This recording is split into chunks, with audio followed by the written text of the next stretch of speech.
हर हर Mahadev true media ज्योतिष विज्ञान के सभी दर्शकों को आज हम बात कर रहे हैं उन जातकों के लिए जो पितृदोष से पीड़ित हैं। और यदि कुंडली में पितृदोष से पीड़ित हैं और पितरों की आपको कृपा नहीं मिल रही है तो जीवन आपका सुख में हो जाए ऐसा संभव नहीं है। पितृदोष जिस भी जातक के यहाँ होता है उसके कार्यों में सदैव अवरोध होता रहता है, उसके कार्य नहीं बनते, धनहीन भी होता है, नुकसान भी होता है, घर में कलेश होता है, यानी कि जीवन के अंदर कहीं भी कोई शांति नहीं मिलती। कितना भी कर लें, कितनी भी मेहनत कर लें, लेकिन उस श्रम का फल नहीं मिलता। परिणाम वही एक निकलता है कि हम इतना करने के बाद भी आखिर रिजल्ट नहीं, रिजल्ट वही, परिणाम वही, ढाक के तीन पात। एक कहावत कही जाती है कि यानी इसका अर्थ है कि आपने जो भी कर लो उसका परिणाम इससे ज़्यादा नहीं होगा, यानी कि चौथा पत्र नहीं उगेगा, तीन ही पत्र उगेंगे। ढाक का एक पत्र होता है, पेड़ होता है जिस पर तीन ही पत्रों लगते हैं। तो कुछ भी कर लीजिए तो ऐसा दोष होता है पितृदोष। पितृ कौन होते हैं? पितृ वह लोग होते हैं जो हमारे ही परिवार के कल तक सदस्य थे, हमसे वो पूर्वज थे, इस दुनिया में हमसे पहले वह आए थे, हम उन्हीं पूर्वजों का अंश हैं, हमें जन्म उन्हीं पूर्वजों ने दिया है और हम उनके अग्रज हैं, हम उनके अनुज हैं, यानी कि हम उनके बाद उन्हीं के परिवार में उत्पन्न हुए हैं। तो वह पितृ होते हैं। और जब यह पितृ अगर नाराज हों तो कोई भी कुछ नहीं कर सकता। कितना भी उपाय, सभी उपाय, श्रम, मेहनत, सभी कुछ बेकार हो जाता है। तो पितरों की जो एक तिथि होती है वह तिथि होती है अमावस। महीने में एक बार आपको अमावस मिलती है, यानी एक पितरों को प्रसन्न करने का, पितरों की कृपा पाने का एक सरल उपाय की, यानी कि साल में आपको 12 बार ही यह कार्य करना है। इतना सरल उपाय, क्योंकि अमावस्या साल में 12 ही आती हैं, 12 महीने हैं, 12 ही आती हैं, 12, क्योंकि महीने में एक बार आती है। प्रत्येक 30 दिन के बाद मावस आती है। 15-15 दिन के हमारे 2 पक्ष होते हैं, तो 15वां दिन और 30वां दिन मावस का होता है। और मावस क्या है? मावस है पितरों के लिए, पितरों की कृपा पाने के लिए, और पूर्णमासी होती है देवता के लिए। अब पूर्णमासी और मावस में यहाँ पे थोड़ा सा मैं ज्योतिष का भी विश्लेषण करना चाहूँगा कि हम इनको 2 पक्ष क्यों मानते हैं। जिस प्रकार हमारा जो एक महीना होता है वह होता है 30 दिन का। 30 दिन का क्यों? क्योंकि हमारे जो 27 नक्षत्र होते हैं और 28वां नक्षत्र जो पर हर 12 घंटे के बाद हमारे को 40 मिनट का मिलता है, तो यह भी जुड़कर हम इन्हीं गणना करने के बाद उसे हम एक लौन के महीने में यह जुड़ता रहता है। तो 28वें दिन जो हमारा महीना होता है तो ये इसमें 2 पक्ष होते हैं, एक कृष्ण और एक श्वेत। इसे काला पक्ष, सफ़ेद पक्ष भी कह लेते हैं अपने अपने क्षेत्रों के अनुसार।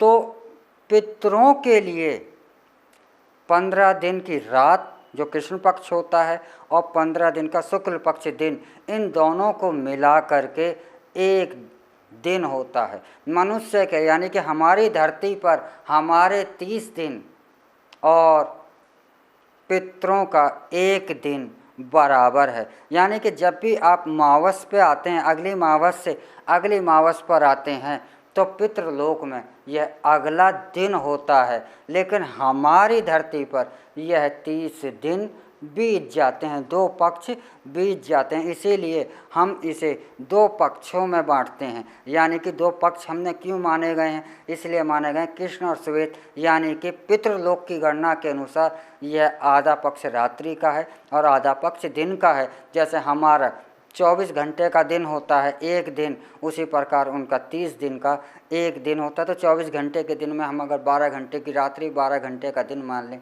इन दोनों दिन और रात्रि को मिलाकर हमारा एक दिन होता है, जिसकी गणना है 24 घंटे। ऐसे पितरों की जो गणना होती है वह कृष्ण और शुक्ल पक्ष मिला कर के एक दिन होता है। तो अगला दिन जो है उनका अमावस्या ही होता है।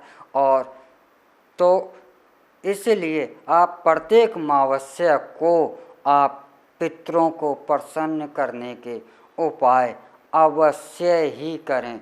और पितरों के लिए आप प्रत्येक अमावस्या को आप यह निर्णय कर लें कि मुझसे जो भी एक ब्राह्मण को भोज कराना है, और जो भी आपसे बन सकता है एक ब्राह्मण को आप वस्त्र का दान करें। पितरों को प्रसन्न करने के लिए आप जो भी उपाय हैं वह अमावस्या के दिन अवश्य ही आपको करने चाहिए। ब्राह्मण भोज करना चाहिए, पितरों के लिए आपको तर्पण का कार्य करना चाहिए, और अमावस्या के दिन आपको अपने घर के अंदर मीठा पकवान बनाकर जो सफ़ेद हो वह पितरों को भोग अवश्य लगाना चाहिए और उनसे प्रार्थना करनी चाहिए।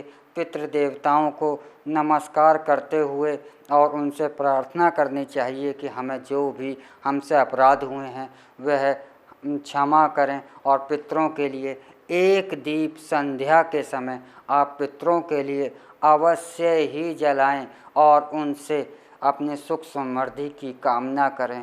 तो अवश्य ही आपका पितृदोष जो कि बहुत कठिन होता है वह भी धीरे धीरे समाप्त हो जाता है और आपको पितरों की कृपा प्राप्त होने लगती है।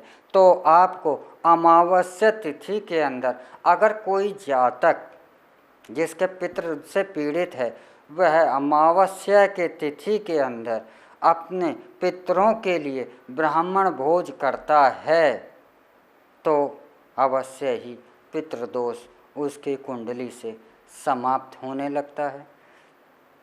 और पितरों के रूप में आप भोज जो है आप कौवे के लिए, चींटियों के लिए अमावस्या के दिन, कुत्ते के लिए, गाय के लिए यह भोज अवश्य ही अमावस्या को आपको खिलाना चाहिए। इनको भोजन आपको अमावस्या के दिन अवश्य ही देने चाहिए।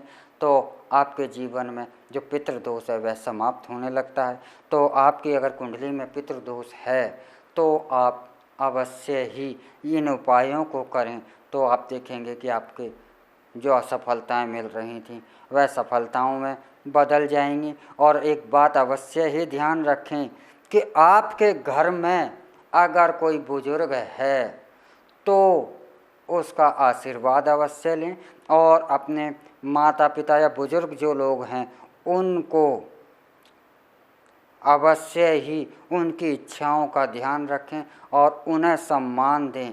क्योंकि पितृ जो हैं आपके बुजुर्ग हैं और आपके घर में जो बुजुर्ग है वह उनका प्रतीक है। अगर उसे सम्मान मिलता है तो आपके पितरों को सम्मान मिल जाता है। इसलिए अमावस्या के दिन पितृदोष को शांत करने के लिए आप अवश्य ही अपने जो घर का बुजुर्ग है उसे सम्मान करें, उससे अपशब्द ना कहें और उसका सम्मान ही आपको पितृ के दोष को मुक्त करने में बहुत सहायता करता है। तो अवश्य ही आप अपने पितृदोषों को शांत कर जीवन को सुखमय बनाएं। इसी के साथ हम आपसे विदा चाहते हैं। अगले एपिसोड में फिर मिलेंगे एक नया विषय को लेकर। तब तक आप हमारा ट्रू मीडिया ज्योतिष विज्ञान को लाइक शेयर कमेंट करना ना भूलें और जो दर्शक हमसे नए जुड़ रहे हैं वह भी जल्द से जल्द सब्सक्राइब कर लें। हर हर महादेव। अगर आप ये वीडियो YouTube पर देख रहे हैं तो हमारे चैनल को सब्सक्राइब करें और बेल आइकन को दबाना ना भूलें। अगर आप Facebook पर ये वीडियो देख रहे हैं तो हमारे पेज को लाइक करें।